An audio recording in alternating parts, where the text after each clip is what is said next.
Hola amigos de YouTube, el día de hoy les traigo un video sobre alto rendimiento y tecnificación deportiva. Soy Wilson Fonseca, estudiante de Cultura Física, Deporte y Recreación de la Universidad Santo Tomás de Bucaramanga. En este pequeño video hablaremos y profundizaremos sobre temas de resíntesis de ATP, consumo de oxígeno, PO2 max, adaptación, pilares del entrenamiento, sistemas de entrenamiento y algunos instrumentos de medición. Empezaremos con el primer tema, resíntesis de ATP. Existen tres tipos de músculos, como sabemos, estriado, liso y cardíaco, por lo que empezaremos a hablar sobre el músculo estriado. Biomolecularmente se encuentran las miofibrillas de actina, miosina, troponina y tropomiosina. En él existe el sarcolema y el retículo sarcoplasmático, el cual mitiga los impulsos nerviosos que vienen del túbulo T. Eh, Estos generan como una despolarización del sarcolema enviando calcio de la actina y miosina. Y pues conociendo esto, sabemos que el calcio es importante, es un factor supremamente importante para la contracción muscular. Las vías metabólicas son tres y, y dentro de ellas existen unas subdivisiones que ya las veremos. La primera, la ATPC, ATP-PC fosfocreatina. Está la glucolítica que se divide en dos, glucolítica completa y glucolítica producción de ácido láctico. Y la tercera, la vía metabólica lipolítica. Estas se usan dependiendo de la intensidad del ejercicio que se requiere. La vía ATPPC son ejercicios hasta los 5 y 6 segundos. Es una intensidad máxima del 100%. Son de 4 series a 4 repeticiones, donde es un minuto de descanso entre repetición y son de 3 a 5 minutos de descanso entre serie. Esta es 2 veces por semana. La vía glucolítica son dos fases, glucolítica completa y glucolítica con producción de ácido láctico. Eh, en ellas hay más producción de dióxido de carbono que la inhalación de oxígeno. Son ejercicios desde los 10 segundos hasta los 2 minutos. Es recomendable combinar con trabajos de vía lipolítica, ya que esta contribuye a la regeneración de ATP. La vía lipolítica es regeneración de ATP de lactato y su recuperación es más rápida. Entonces, haciendo una conclusión de lo mencionado, las vías metabólicas son depende de la intensidad del ejercicio que se requiere y es por eso que una vez la glucólisis se degrada genera una acetilcolina y estas membranas viajan por el interno de la mitocondria a través de ciertos pasos como el citrato, fumarato y generan GTP. Esas moléculas viajan al interno de la membrana de la mitocondria generando moléculas de electrones y neutrones generando oxígeno. Por lo tanto, las tres vías metabólicas llegan a la mitocondria, que sabemos que es la central energética del músculo. Y pues, o sea, cuando llegan a la mitocondria, no van a tener como una mejor resíntesis de ATP. El ciclo de Krebs. En el ciclo de Krebs, las moléculas de las vías energéticas se transforman en acecontensinoa y ese acecontensinoa, que es una molética enzima, genera la propulsión de diferentes enzimas y estas generan ATP. Estos viajan por la membrana interna de la mitocondria generando un electrón y un protón, generando así agua. Estas tres vías son supereditadas por los carbohidratos, proteínas y ácidos grasos. Y va a depender de qué intensidad le ponemos al entrenamiento. Por lo tanto, el entrenador del sujeto al que se está entrenando debe conocer los términos de fisiología y lo que ocurre en el interior del cuerpo, a nivel celular, biomolecularmente, etc. Los sustratos energéticos, pues sabemos que para realizar un trabajo necesitamos energía. Entonces, en el cuerpo existe una liberación de energía química que mediante el catabolismo molecular y transformación de esta en energía mecánica en el músculo es como podemos realizar los diferentes entrenamientos o actividades diarias como bailar, correr, caminar, saltar, desplazarse de un lado a otro, etcétera. En conclusión, sabemos ya lo fundamental de que son las vías metabólicas, son como los combustibles y son dependientes para las intensidades de cada ejercicio. Consumo de oxígeno, VO2 max.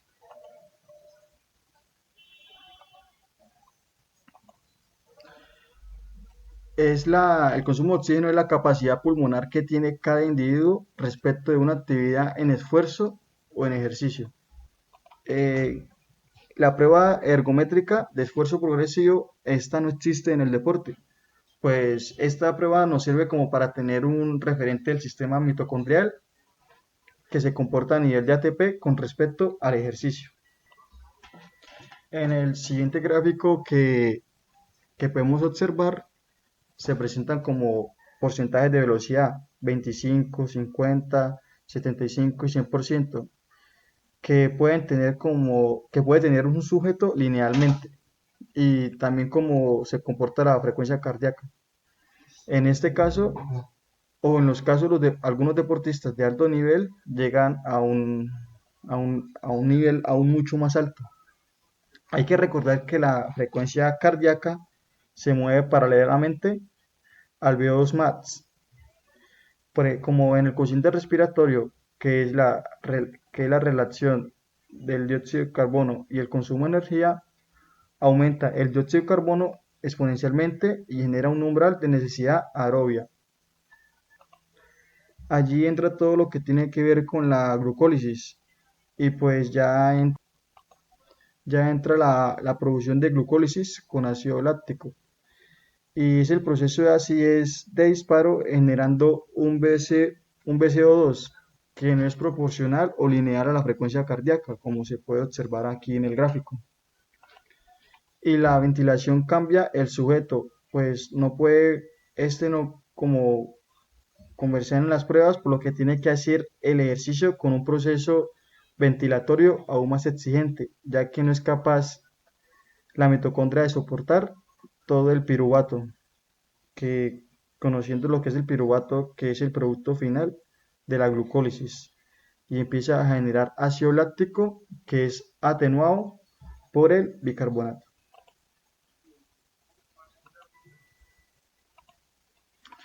En el siguiente gráfico aparece una línea donde se ve el comportamiento del ácido láctico. Este crece ahí en un 80%, ahí donde se puede ver, de la velocidad máxima y los umbrales de lactacinemia aumentan. Por lo tanto, hay un quiebre de 4 milimoles de lactato en donde empieza a aumentar entre el proceso lipolítico al proceso glucolítico con una breve producción de ácido láctico. Como lo mencionamos anteriormente, cada esfuerzo tiene como una intensidad que tiene que ver con los sustratos energéticos. Volviendo al gráfico anterior, entonces un ejemplo es el esfuerzo entre el 25 y 35% del VO2 max, pues sabemos que es como un esfuerzo muy suave, que esta sería como un tiempo de 50 minutos y también tiene una combustión de ácidos libres y triglicéridos. En, por ejemplo, en uno del 80 y al 95% como combustión para regenerar el ATP, esta será a través del calcio y otras moléculas. Estos ejercicios se pueden hacer con estímulos permitidos entre 6 y 10 horas. El predominio de la resíntesis del ATP están en los ácidos grasos.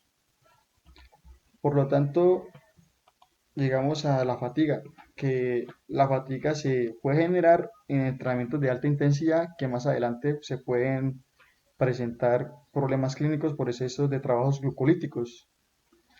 Entonces, en conclusión, es necesario mantener como la relación en áreas funcionales como la frecuencia cardíaca, los test de VO2 max, las vías energéticas, etcétera, y la relación de cómo estos van de la mano con los esfuerzos.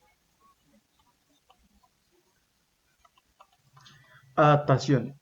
Pues en esta parte hablaremos sobre los procesos de adaptación y cómo influye en los deportistas. Eh, pues adaptación es un fenómeno antiguo que se viene hablando desde los años 1930 por un médico canadiense, que pues son los procesos de programación y entrenamiento.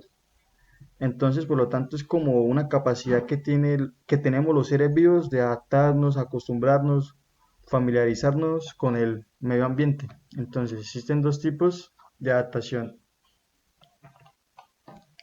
Está la adaptación genotípica, que pues es como la adaptación al medio ambiente, y la fenotípica, que son como las respuestas al medio ambiente.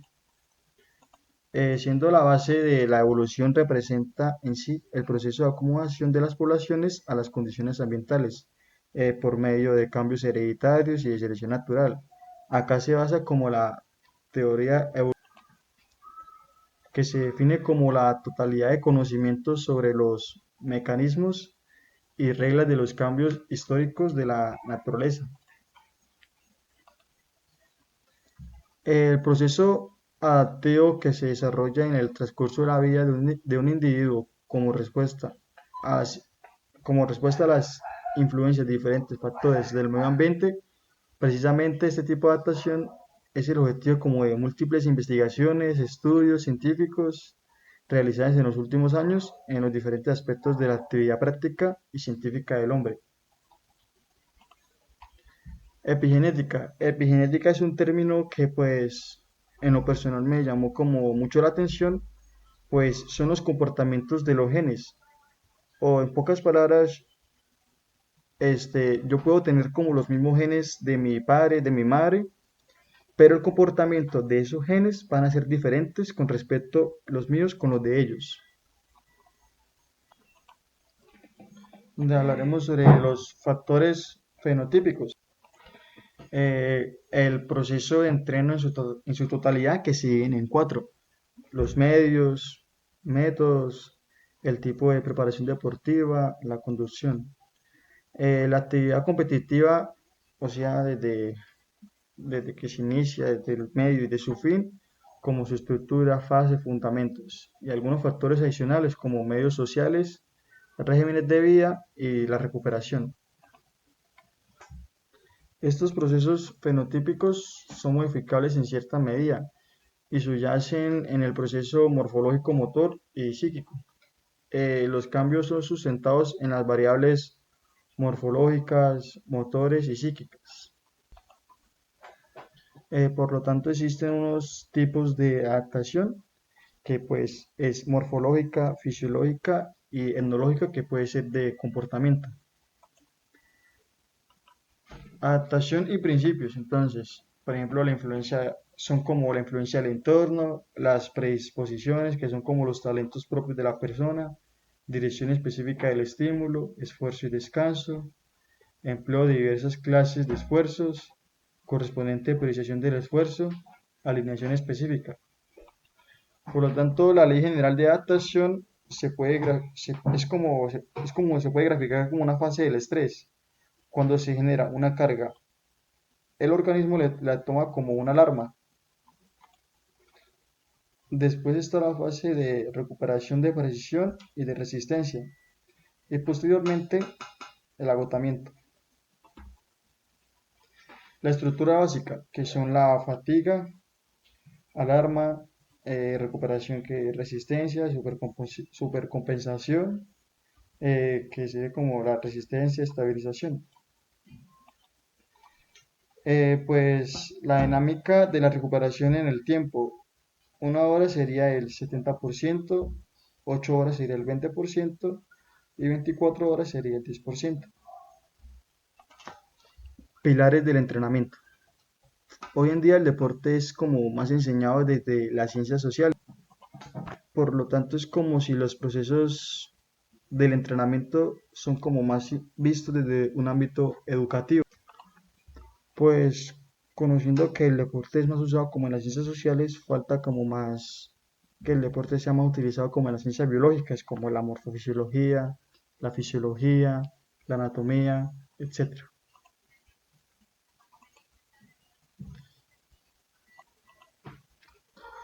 El desarrollo de las capacidades físicas relacionadas con salud, pues conociendo qué es condición física, que es como el estado del organismo originado por el entrenamiento o repetición sistemática de ejercicios, entonces la condición física va de la mano del rendimiento. Esta nos lleva como a las capacidades físicas, que, que son las capacidades condicionales, coordinativas, pero más enfocadas hacia la salud, y más las capacidades motoras. Por lo tanto, la condición física óptima es el estado completo del bienestar físico, del bienestar mental, del bienestar social, entre otros.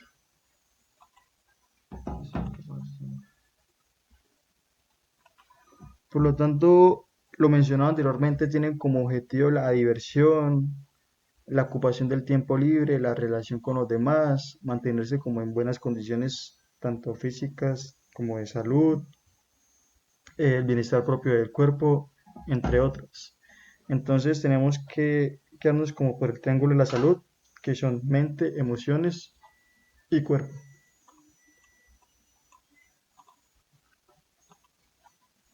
Los parámetros de la condición física orientada hacia la salud, que son la resistencia cardiorrespiratoria, la fuerza y resistencia muscular, pues esa es como énfasis al músculo cardíaco, la flexibilidad que sea por la articulación, más no de los músculos, ligamentos, etcétera. Y la composición corporal, según la OMS, la persona recomienda hacer 150 minutos de actividad física para estar sano. Esto tiempo sería por semana. Por lo tanto, hablaremos de algunas leyes y principios que estas obedecen a los lineamientos de los procesos del entrenamiento. La ley de Seyle. La ley de Seyle es la ley general de adaptación donde los ajustes fisiológicos que realiza el organismo para adaptarse a una situación rompedora del equilibrio por un agente estresante. Esta se divide en sus fases: fase de reacción de alarma, que es el desgaste; fase de resistencia y fase de agotamiento.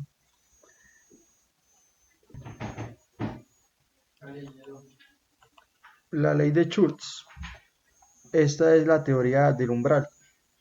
Entonces, esta va relacionada como con la ley anterior. Entonces, para que se produzca el fenómeno anteriormente expuesto, el estímulo, la carga del entrenamiento debe ser lo suficientemente como fuerte para proveer el desgaste. Los principios del entrenamiento.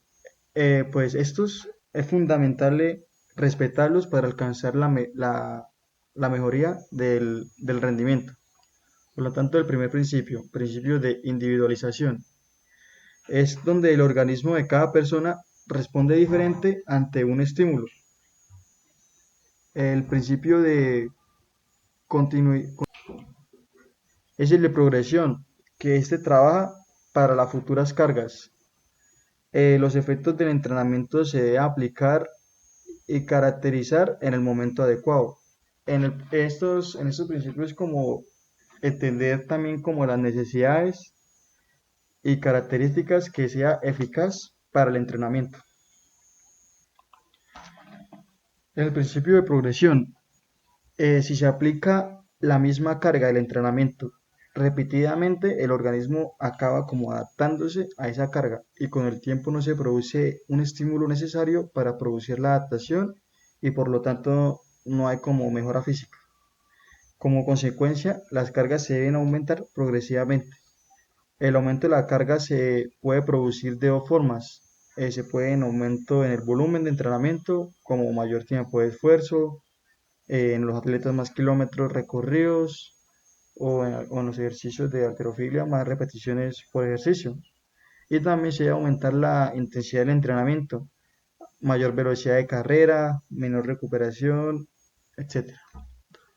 Y también se puede se complementar los dos a la vez. El volumen y la intensidad, por lo tanto, son los principales factores que intervienen en el entrenamiento. El principio de sobrecarga.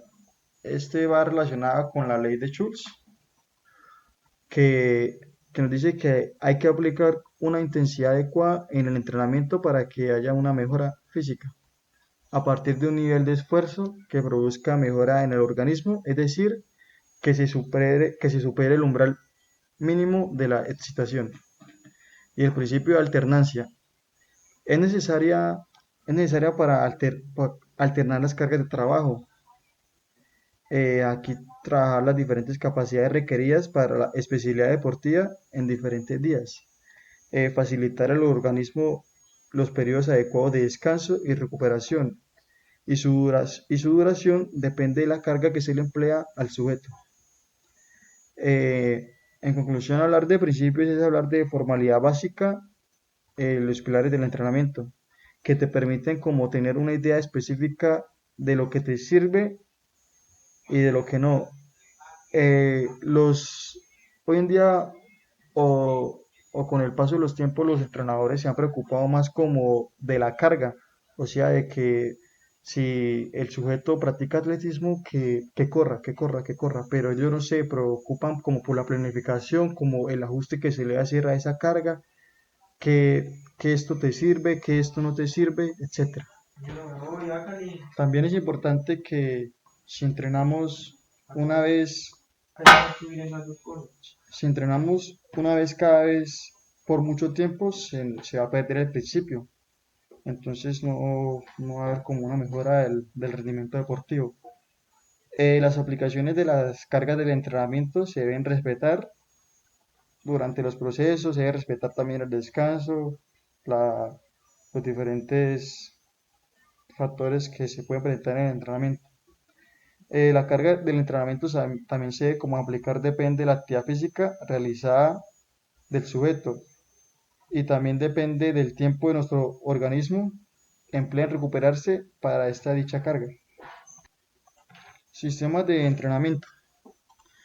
Esta dice unos aspectos como el seguimiento, funcionamiento, fundamentos científicos con diagramación para deportes en especial, es decir, o sea, es como ya clasificar el entrenamiento en algo más específico que nos sirva para llevar a cabo el mejor rendimiento posible.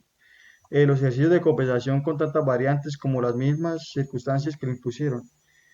También los ejercicios de sobrecarga funcional. La periodización tradicional nos habla que a mayor intensidad, menor volumen.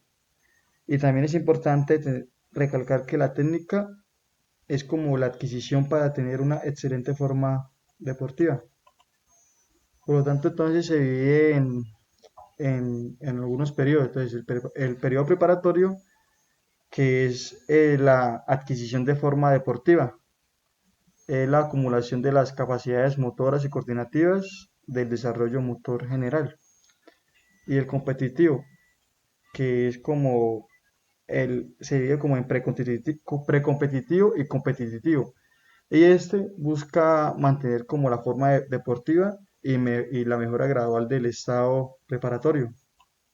El periodo transitorio, que es como la pérdida general de la forma deportiva, interrumpir el entreno con las cargas, facilitar la recuperación activa y la promoción de las reservas de adaptación. La periodización convencional que conocemos pues es el preparatorio y el competitivo. Entonces algunas de las ecuaciones principales sería el índice de monotonía, que sería como la carga del entrenamiento diario, la desviación estándar, la carga de entrenamiento, la percepción subjetiva del esfuerzo por duración, minutos, la fatiga aguda del entrenamiento, que es la carga semanal del entrenamiento por índice de monotonía. Los instrumentos de medición. Para conocer qué es un instrumento de medición debemos saber qué es un instrumento de medición. Entonces, es un equipo que se utiliza para comparar, para medir, para sacar variables de proporciones o magnitudes con un patrón que nos da en una unidad de medida. Los instrumentos de medición son los encargados de hacer posible esta comparativa entre el objeto a medir y el patrón, arrojando un índice que, de forma lógica, de esta relación. Por lo tanto, el primer objeto al hablar es el tensiómetro. Es un instrumento médico empleado para la medición indirecta de la presión arterial, proporcionando por lo general la medición en milímetros de mercurio. Proporciona una medida indirecta de la presión arterial. La medida directa se realiza en algunos casos clínicos por métodos de cateterismo arterial o canulación. Consiste en un brazalete que es inflado con una perilla manual o cualquier otro dispositivo que bombea aire inflando el brazalete hasta que oprime el brazo.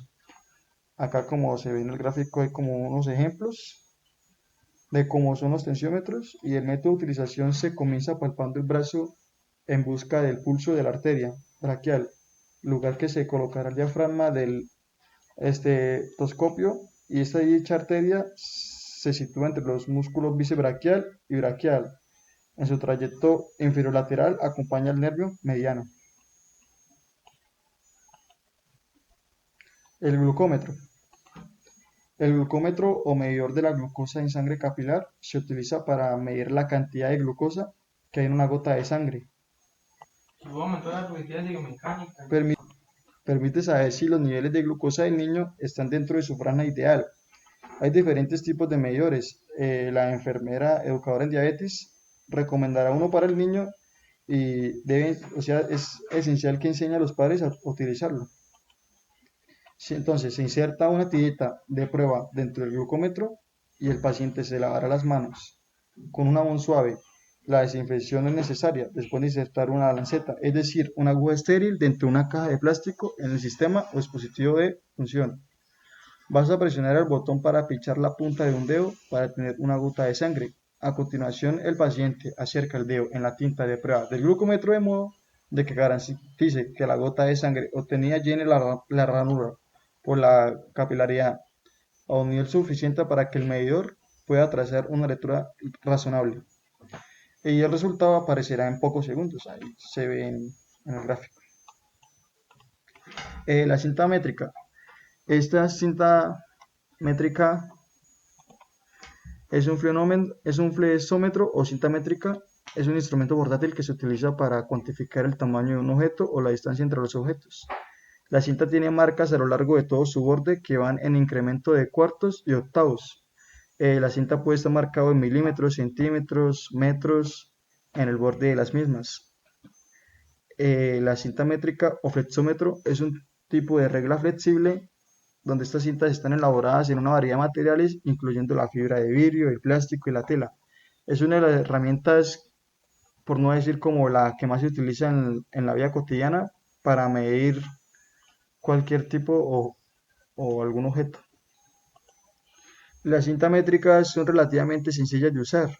Primero se debe extender la cinta de punto a punto colocando el clip de la final en la localización desde donde se quiere medir. El cardiómetro. El cardiómetro fue creado en 1977 por Seppo Seinäjoki en Finlandia. Seppo fue un estudiante de las ciencias tecnológicas en entonces, que diseñó junto a una empresa un cardiómetro o monitor de ritmo que permite que un corredor mida su frecuencia cardíaca en tiempo real. Por lo general consta de dos elementos: una correa transmisora para el pecho y un resistor de muñeca que habitualmente es un reloj. Pues con el avance de la tecnología ya casi no se utiliza como la cinta, sino ya desde el reloj ya se puede medir la frecuencia cardíaca. Las cualidades del cardiómetro: es una herramienta para regular el esfuerzo en tiempo real, por lo general mide tiempo, distancia, la vuelta, la frecuencia cardíaca, la altimetría, que es como la altura que hacen los deportistas, por ejemplo, de, de pruebas de fondo, calorías quemadas, toma las características personales tales como el sexo, la altura, la edad, el peso, controla la intensidad y el ritmo del deportista del entrenamiento, contabiliza las calorías quemadas, favorece el logro de los objetivos planteados para el entrenamiento y permite individualizar y darle sesiones al entrenamiento. El densiómetro. Un densiómetro es como una densiómetra ósea, es una prueba especial de rayos X utilizada para medir el contenido del calcio del hueso, normalmente en la región lumbar o que es la zona baja de la espalda y en las caderas. El examen de rayos X puede evaluar un riesgo que tiene una persona para desarrollar fracturas. ¿Cómo se realiza una desintometría ósea? El examen central de rayos X que mide la densidad ósea de la cadera y la columna. El paciente se recuesta en una mesa acolchada, un generador de rayos X se encuentra ubicado debajo del paciente y un dispositivo de imágenes o detector se posiciona arriba. La prueba dura entre 10 y 30 minutos dependiendo del equipo que se utilice y de qué parte del cuerpo se examine. El goniómetro. Un goniómetro es un instrumento utilizado para medir ángulos. Los profesionales de la salud usan un goniómetro para medir el rango de movimiento de una articulación en el cuerpo. Posee un artículo grado de 180 a 360 grados. Tiene incorporada una superficie giratoria sobre un eje de simetría para que pueda medir cualquier tipo de valor angular. ¿Cómo utilizar un gonómetro? Se coloca el goniómetro sobre el punto de apoyo de la articulación, coloca el brazo inmóvil del goniómetro, debes colocarlo a lo largo de la línea estacionaria del cuerpo y el brazo móvil en la parte móvil del cuerpo. Mover la articulación en la dirección deseada hasta el máximo de su movimiento y debes seguir el movimiento en el brazo móvil del gonómetro. Asegurarte de que el brazo fijo permanezca recto. Estabilizar la parte estacionaria del cuerpo. Esta es la parte del cuerpo que es proximal más cercana a la línea media del cuerpo, a la articulación que se está probando. Es importante que no muevas el cuerpo mientras mueve la articulación. Este paso aísla el movimiento de la articulación para una medición más precisa. Pues con lo mencionado, todos los temas que hablé, pues espero que enriquezcan el conocimiento. Si no sabían de lo que estaba hablando, pues ya tienen como una idea. Y pues en conclusión este video es enseñar y conocer los diferentes temas que se dan en una clase de alto rendimiento. Agradecer al profesor Guillermo Sáez por toda la ayuda, por todo lo que nos enseña, que podemos implementar en un futuro para nuestra vida profesional. Muchas gracias.